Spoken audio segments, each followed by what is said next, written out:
Life is neither a riddle which has to be untied, nor is it a mathematical sum which has to be solved. It is a mystery which has to be lived, celebrated, and enjoyed.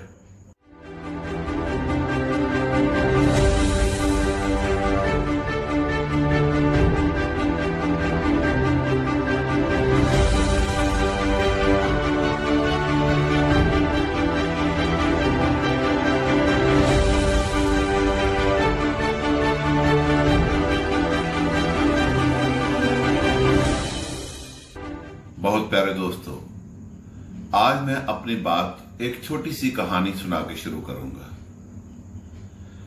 एक बार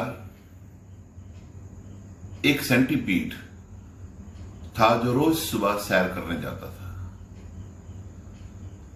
उसको एक मेंढक देखा करता था। Centipede अपनी मस्त चाल में झूमता हुआ खुली हवा में, ताजी हवा में बल खाता हुआ चलता था।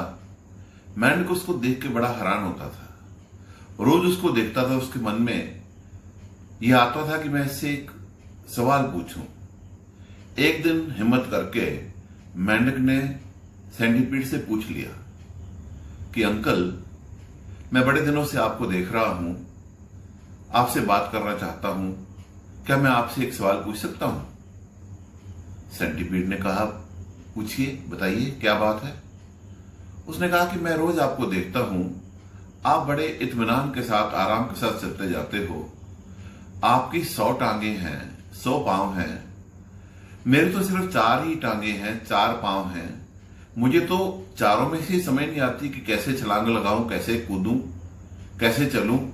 आप कैसे सोच लेते हो कि कौन सा पांव आगे करना है, कौन सा कदम आगे करना है, कौन सी टांग आगे करनी, कौन सी पीछे करनी है?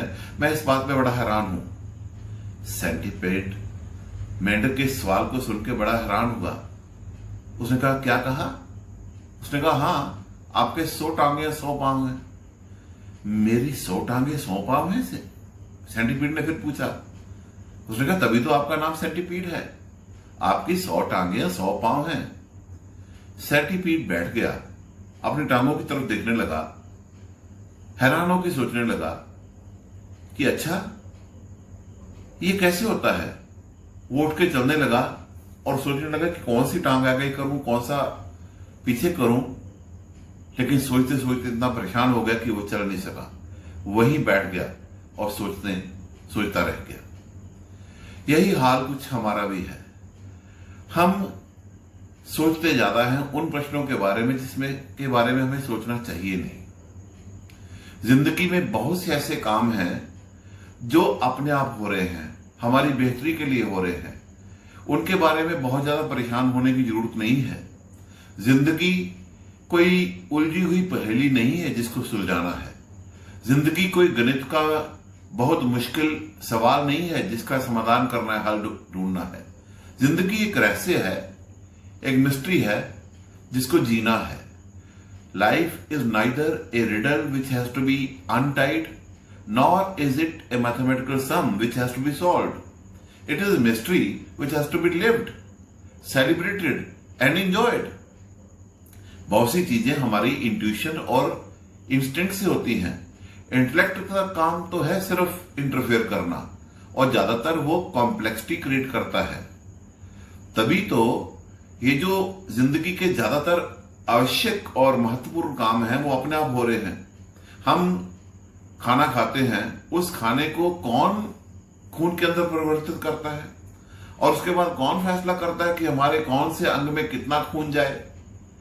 हम जब सांस लेते हैं तो उसमें से कौन है जो उसको ऑक्सीजन में अलग करता है, कार्बन डाइऑक्साइड अलग करता है, और कौन फैसला करता है कि हार्ट में कितनी ऑक्सीजन जाए, कैसे जाए।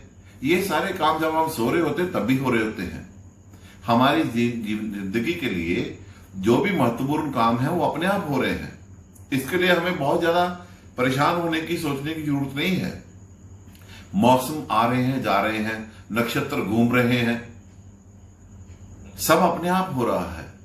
इसीलिए शायद शेक्सपियर के मशहूर प्ले हेमलेट में हेमलेट कहता है, there are more things in heaven and earth Horatio than are dreamed of in your philosophy.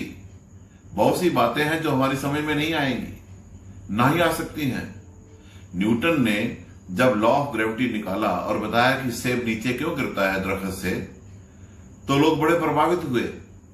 लेकिन उसके समय के एक फिलोसोफर ने कहा कि न्यूटन ने दूसरे सवाल का जवाब दिया है कि सेब नीचे क्यों गिरता है। उसने पहले प्रश्न का जवाब तो दिया ही नहीं। लोग पूछने लगे वो पहला प्रश्न कौन सा है, तो उसने कहा कि सेब ऊपर कैसे गया। न्यूटन ने बताया कि वो नीचे कैसे आता है, क्यों आता है। लॉ ऑफ ग्रेविटेशन उसने बताया अर्थ की जो ग्रेविटेशनल पुल के बारे में। लेकिन ऊपर कौन लेके जाता है, वो कौन से ऐसे वाटर पंप लगे हुए हैं जो 2-2 फुट ऊंचे दरख्तों के लास्ट पत्ते तक पानी को लेके जाते हैं, जमीन से निकाल के लेके जाते हैं। ये सब ऐसे प्रश्न हैं जिनके बारे में हम हैरान ही हो सकते हैं। और इसलिए मैंने कहा कि life is a mystery to be lived, to be celebrated and enjoyed. हम बहुत ज्यादा इंटेलेक्ट पे डिपेंड नहीं कर सकते। हमारी इंस्टिंक्ट्स और इंट्यूशन वो भी हमारी लाइफ को चला रही होती है। ये बहुत बड़ा रहस्य है। और इसलिए हम शायद निदा फाजली ने अपनी एक मशहूर गजल में कहा है कि अपनी मर्जी से कहां अपने सफर के हम हैं, रुख हवाओं का जिधर का है उधर के हम हैं। वक्त के साथ है मिट्टी का सफर बरसों से, किसको मालूम है किधर के हैं कहां के हम हैं। चलते रहते हैं कि चलना है मुसाफिर का नसीब, सोचते रहते हैं किस राह गुजर के हम हैं। तो ये बातें भी अगर हम अपने ध्यान में रखें तो जिंदगी को देखने का एक अलग दृष्टिकोण बन सकता है। ये बात करते करते मुझे पुराना हिंदी का वही गाना याद आ रहा है। मैं आपके लिए उसकी 2-3 लाइनें गुनगुना रहा हूं। हरी भरी वसुंधरा पे नीला नीला ये गगन, कि जिस पे बादलों की पालकी चला रहा पवन। दिशाएं देखो रंग भरी, दिशाएं देखो रंग भरी, चमक रही उमंग भरी। ये किसने फूल फूल पे किया श्रृंगार है, ये कौन चित्रकार है, ये कौन चित्रकार, ये कौन चित्रकार है, ये कौन चित्रकार है, ये कौन चित्रकार। बहुत बहुत धन्यवाद।